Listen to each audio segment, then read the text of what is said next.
Hello students, आज हम लोग देखेंगे electric potential due to a dipole. ठीक है, तो इसके लिए सबसे पहले देखते हैं कि डाइपोल क्या होता है ना। डाइपोल क्या होता है, कहीं पर भी अगर दो चार्जेस माइनस क्यू और प्लस क्यू का अरेंजमेंट है, ठीक है, which are separated by a distance of 2a। ठीक है, इनके बीच का डिस्टेंस 2a है। ठीक है, तो इस अरेंजमेंट को हम लोग क्या बोलते हैं, डाइपोल बोलते हैं। ठीक है, तो हमें ये पता करना है कि अगर कहीं पर भी डाइपोल है, स्पेस में अगर एक डाइपोल है, तो किसी पॉइंट P, कोई भी एक जनरल पॉइंट ले लिए हैं P यहाँ पर। ठीक है, तो किसी चार्ज को, ठीक है, इन्फिनिटी से इस पॉइंट तक लाने के लिए कितना वर्क करना पड़ेगा। ठीक है, यही है इस टॉपिक का एम। ठीक है, यही हमको कैलकुलेट करना है। ठीक है, electric potential due to a dipole.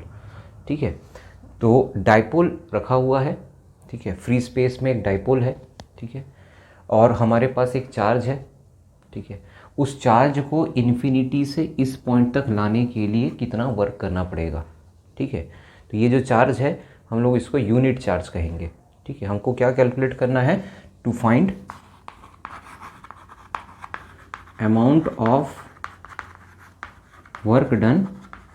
ठीक है, to move a unit charge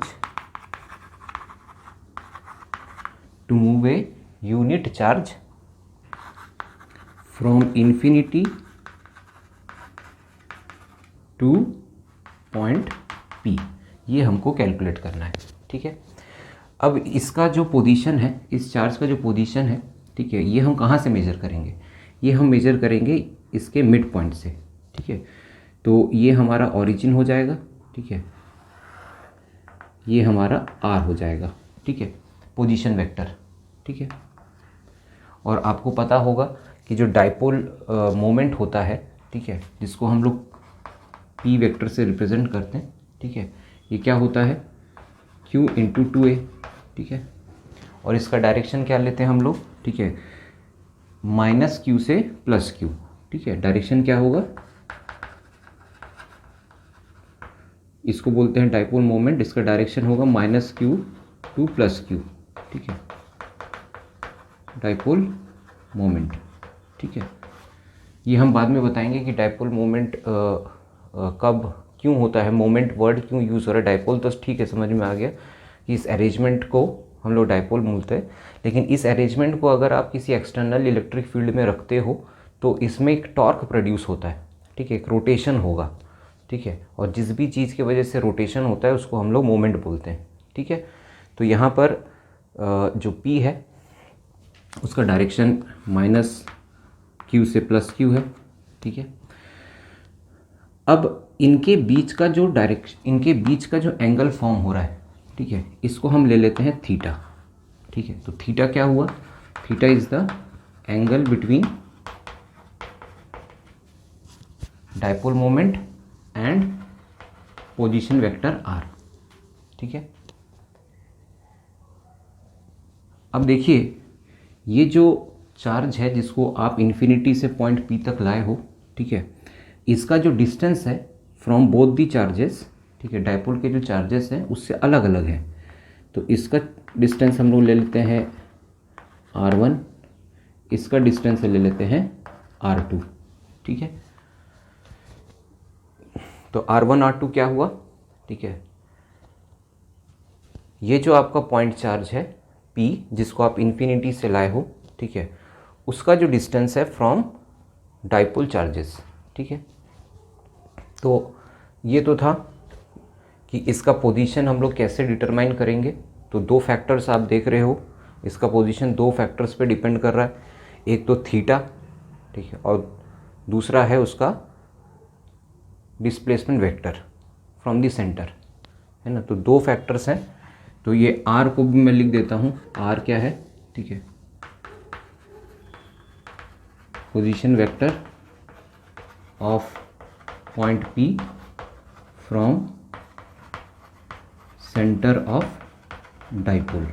ठीक है, तो ये इसके फैक्टर्स हैं।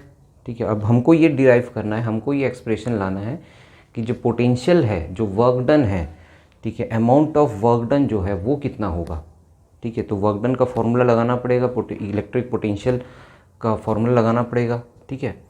तो यहाँ पर जो पोटेंशियल है वो algebraic sum of both the charges, ठीक है।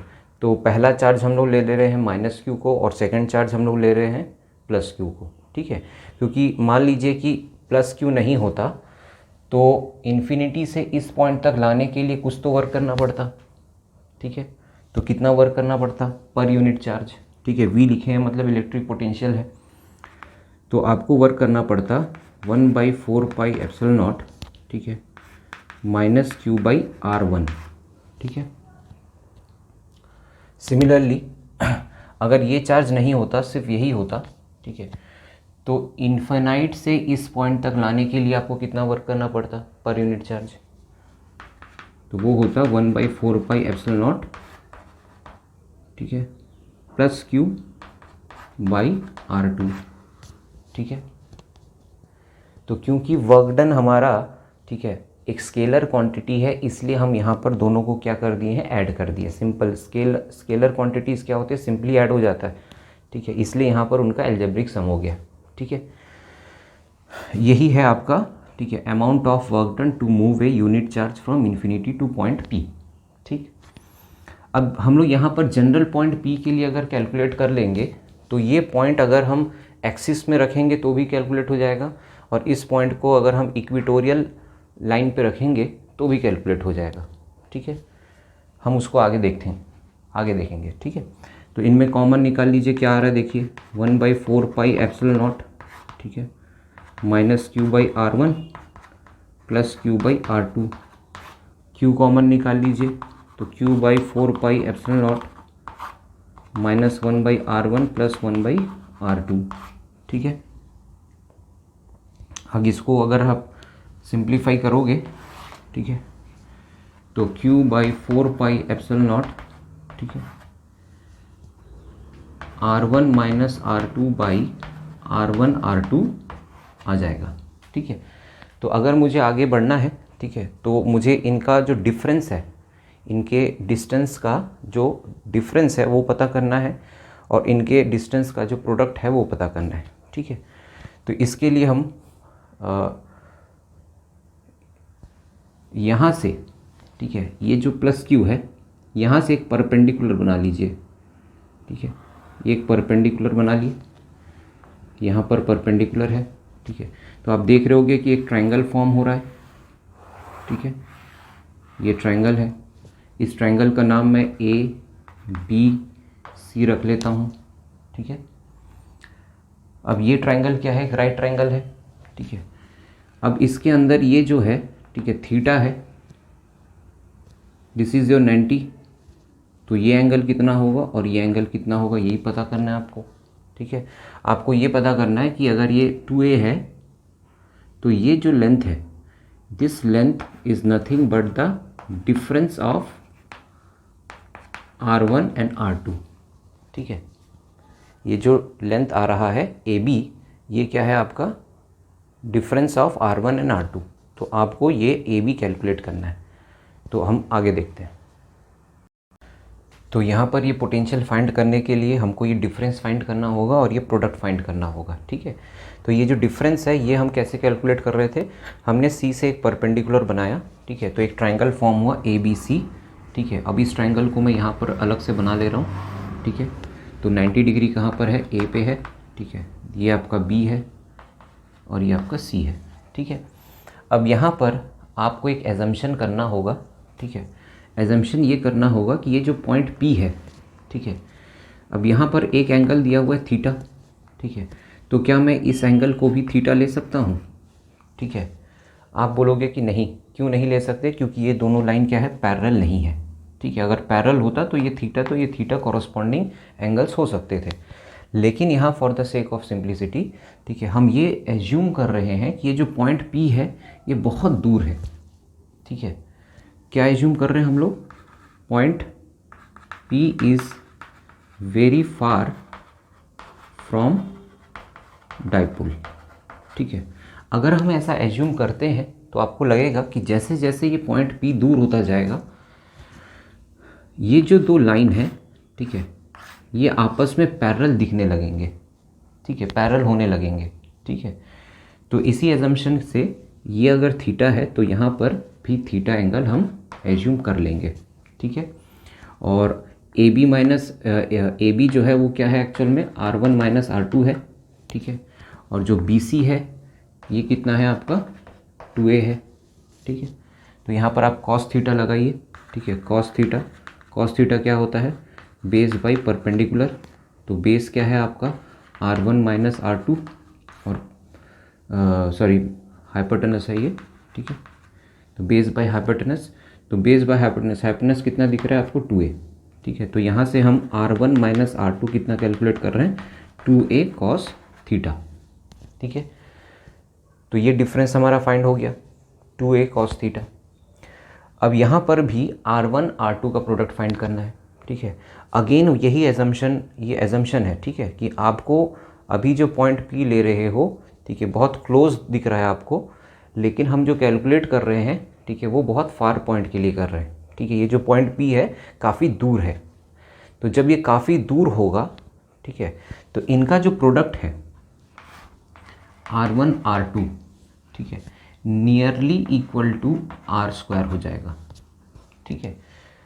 मतलब R इंटू R स्क्वायर, ठीक है। अगर ये पॉइंट बहुत दूर है, ठीक है, तो आपको ये जो डिफरेंस है ये बहुत कम हो जाएगा, ठीक है।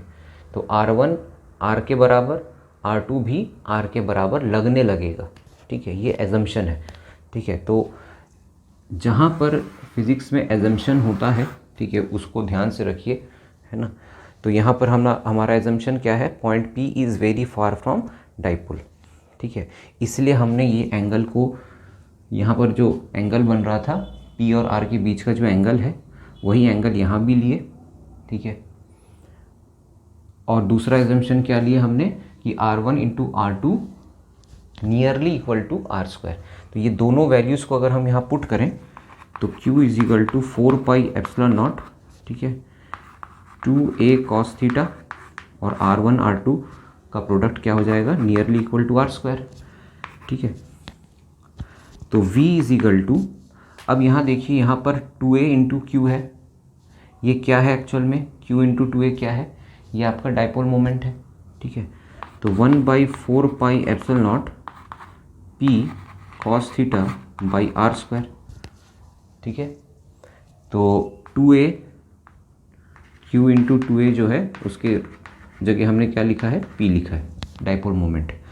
तो this is your electric potential at any general point due to dipole, ठीक है। मतलब क्या है कि इतना work done per unit charge आपको करना पड़ेगा किसी एक यूनिट चार्ज को इन्फिनिटी से पॉइंट P तक लाने के लिए, ठीक है। अब ये इसलिए इम्पोर्टेंट है ये एक्सप्रेशन क्योंकि इससे ही आप एक्सियल पॉइंट के लिए भी फाइंड कर सकते हैं और इक्वेटोरियल लाइन के लिए भी फाइंड कर सकते हैं, ठीक है। अगर ये एक्सियल पॉइंट पे होता, ठीक है, चलिए देखिए यहाँ पर, ठीक है, मान लीजिए कि ये पॉइंट यहाँ कहीं होता, ठीक है, ये माइनस Q है, ये प्लस Q है, ठीक है। तो ये जो पॉइंट P है अभी क्या है एक्सियल पॉइंट पे है, ठीक है, एक्सियल पॉइंट एक्सिस पे है, ठीक है। तो ये जो एंगल फॉर्म हो रहा है, ठीक है, R और P के बीच में, ठीक है, ये कितना एंगल फॉर्म हो रहा है, ये 0 डिग्री हो रहा है, ठीक है। तो थीटा कितना होगा 0 डिग्री, ठीक है। अगर 0 डिग्री है तो cos 0 कितना हो जाएगा, ठीक है, V is equal to P 4 pi epsilon naught R square, ठीक है, क्योंकि cos 0 1 हो जाता है, ठीक है। तो cos 0 1 हो गया तो P 4 pi epsilon naught R square ही रहेगा, ठीक है। अब अगर मान लीजिए आप बोलते कि सर अगर ये मान लो ये पॉइंट यहाँ ना होके यहाँ होता, ठीक है, तो ये एंगल हम लोग कितना ले लेते 180 डिग्री, ठीक है। तो ये मैक्सिमम वैल्यू हो गई पोटेंशियल की, ठीक है, पॉजिटिव में भी ये मैक्सिमम हो गया, है ना। और अगर मान लीजिए ये पॉइंट यहाँ ना होके समवेयर क्लोज टू -Q होता, ठीक है, somewhere close to minus q होता, माइनस क्यू प्लस क्यू, ये पॉइंट वहाँ ना होके यहाँ होता, ठीक है। अब ये पॉइंट किस तरफ है, एक्सिस पे ही है लेकिन नेगेटिव क्यू के तरफ है, ठीक है। तो यहाँ पर आपका जो डाइपोल होगा उसका डायरेक्शन तो माइनस से प्लस क्यू के तरफ है, लेकिन जो पोजीशन वेक्टर है वो कैसा है, अब दोनों के बीच का एंगल कितना है देखिए 180 डिग्री है। तो अगर मैं थीटा 180 डिग्री पुट कर दूं तो मेरा पोटेंशियल कितना आएगा, माइनस, ठीक है, क्योंकि कॉस 180 डिग्री क्या होगा, -1 हो जाएगा। तो यहाँ पर हम लिखेंगे -4πε0 r², ठीक है। तो ये भी मैक्सिमम है लेकिन नेगेटिव में मैक्सिमम है, ठीक है। तो हम यहाँ पर इसी एक्सप्रेशन से हमने क्या फाइंड कर लिया कि एक्सियल पॉइंट पे electric potential due to dipole कितना होगा, ठीक है। अब बच गया इक्वेटोरियल पॉइंट, है ना। तो इक्वेटोरियल पॉइंट कहाँ होता है, इक्वेटोरियल लाइन ये होता है, ठीक है। This is your equatorial line, ठीक है, इक्वेटोरियल लाइन, ठीक है। तो अगर यहाँ पर पॉइंट है P, तो कॉस ये एंगल कितना फॉर्म हो रहा है, ठीक है, ये है आपका पोजीशन वेक्टर, ये है आपका डाइपोल, इनके बीच का एंगल ही तो थीटा है। तो यहाँ थीटा कितना है 90 डिग्री, तो कॉस 90 डिग्री अगर हो गया, कॉस 90 डिग्री कितना होता है 0, ये वैल्यू को यहाँ पुट कर दीजिए तो पोटेंशियल कितना आएगा 0। इसका मतलब ये क्या हुआ, इसका मतलब क्या हुआ, इसका मतलब ये हो रहा है कि आप इक्वेटोरियल लाइन में लाने के लिए आपको कोई भी work done per unit charge नहीं करना पड़ रहा है, इसलिए इसकी वैल्यू 0 है। आपने cos 0 की वैल्यू cos 90 की वैल्यू पुट कर दी इसलिए 0 हो गया, नहीं, इसका मतलब ये नहीं है। मतलब ये है कि किसी भी यूनिट चार्ज को इन्फिनिटी से इक्वेटोरियल लाइन तक लाने के लिए आपको कोई भी वर्क डन नहीं करना पड़ेगा, ठीक है, ये है इसका मतलब। वो हम यहाँ प्रूफ कर रहे हैं with the help of mathematics, ठीक है। क्या क्या इसका मतलब क्या हुआ, ठीक है, no work is needed to bring a unit charge from infinity to equatorial line, ठीक है, आपको कोई भी वर्क डन नहीं करना पड़ रहा है। तो इससे आप इसी एक्सप्रेशन से आपने इक्वेटोरियल का भी फाइंड कर लिया, इसी एक्सप्रेशन से आपने एक्सिस का भी फाइंड कर लिया। अब हम लोग ये देखते हैं कि ये इलेक्ट्रिक पोटेंशियल जो आपने अभी फाइंड किया ड्यू टू डाइपोल, ठीक है, ये एक सिंगल चार्ज के कंपैरिजन में कैसा है, ठीक है, क्या डिफरेंस है। आपने इसके पिछले वाले वीडियो को अगर आप नहीं देखे हो तो देख लीजिए, उसमें हमने ये डिस्कस किया है electric potential due to a point charge, due to a charge, ठीक है, एक सिंगल चार्ज के वजह से, ठीक है, कितना आपको वर्क डन करना पड़ रहा है, ठीक है। तो उसके कंपैरिजन में, ठीक है, ये कैसे अलग है, ये दोनों कैसे अलग है, ठीक है। चलिए यहाँ पर हम कंपेयर कर रहे हैं कि electric potential due to dipole, ठीक है, जो कि अभी अभी आपने फाइंड किया, और electric potential due to a single charge जो आपने पिछले वीडियो में उसको हमने कवर किया था, ठीक है। तो दोनों का एक्सप्रेशन एक बार लिख लेते हैं। तो V is equal to 1/4πε0 P cos theta by r², ये है, ठीक है, और यहाँ पर कितना था, ठीक है, 1/4πε0 Q/r, ठीक है। तो सबसे पहले तो यहाँ आप ये देखिए जो डिफरेंस आपको दिख रहा है कि यहाँ पर जो पोटेंशियल है, ठीक है, इलेक्ट्रिक पोटेंशियल जो है दो फैक्टर्स पे डिपेंड कर रहा है, ठीक है। ये हमने पहले भी बताया था कि उसका पोजीशन वेक्टर और उसका एंगल, ठीक है, angle between P and R, तो ये दो चीज़ों पे डिपेंड कर रहा है, ठीक है। तो इस बात को लिख लेते हैं, ठीक है। तो it depends on position vector R and angle between P and R, ठीक है। तो ये दो चीज़ों पे डिपेंड कर रहा है, लेकिन जो electric potential due to single charge है वो सिर्फ किस पे डिपेंड कर रहा है, R पे डिपेंड कर रहा है। तो इट डिपेंड्स ऑन R, ठीक है, सिर्फ पोजीशन वेक्टर पे डिपेंड कर रहा है। तो यहाँ पोजीशन वेक्टर पे तो डिपेंड कर ही रहा है, साथ में angle between p and r पे भी डिपेंड कर रहा है। ठीक है, दूसरा जो आपको डिफरेंस दिख रहा होगा, ठीक है, सेकंड पॉइंट जो आपको डिफरेंस दिख रहा है वो ये है कि यहाँ पर जो पोटेंशियल है, ठीक है, इट फॉल्स, ठीक है, it falls off more than this potential. कैसे, यहाँ पर देखिए v is directly inversely proportional to 1/r², लेकिन यहाँ पर v जो है इन्वर्सली प्रोपोर्शनल टू r। ठीक है, तो कौन ज़्यादा गिरेगा, जल्दी गिरेगा, है ना। तो यहाँ अगर हम 2 लिखते हैं, मान लीजिए यहाँ पर हमने 2 लिखा, ठीक है, r की वैल्यू हमने 2 पुट कर दिया, तो यहाँ पर क्या हो जाएगा 1/2² मतलब 1/4। तो कौन, किसकी वैल्यू जल्दी ड्रॉप हो रही है, किसकी पोटेंशियल की वैल्यू जल्दी ड्रॉप हो रही है, तो आप बोलोगे कि डाइपोल में पोटेंशियल की वैल्यू जल्दी ड्रॉप हो रही है। ठीक है, क्योंकि ये सिर्फ r पे नहीं डिपेंड कर रहा, ये 1/r² पे डिपेंड कर रहा है। ठीक है, उसका स्क्वायर टाइम्स यहाँ पर कम हो जाएगा। अगर यहाँ पर 2 टाइम्स कम हो रहा है तो यहाँ पर 4 टाइम्स कम हो रहा है। यहाँ अगर 3 टाइम्स कम हो रहा है तो यहाँ पर उसका स्क्वायर टाइम्स मतलब 9 टाइम्स कम हो जा रहा है। तो पोटेंशियल ऑफ इलेक्ट्रिक डाइपोल जल्दी ड्रॉप हो जाता है।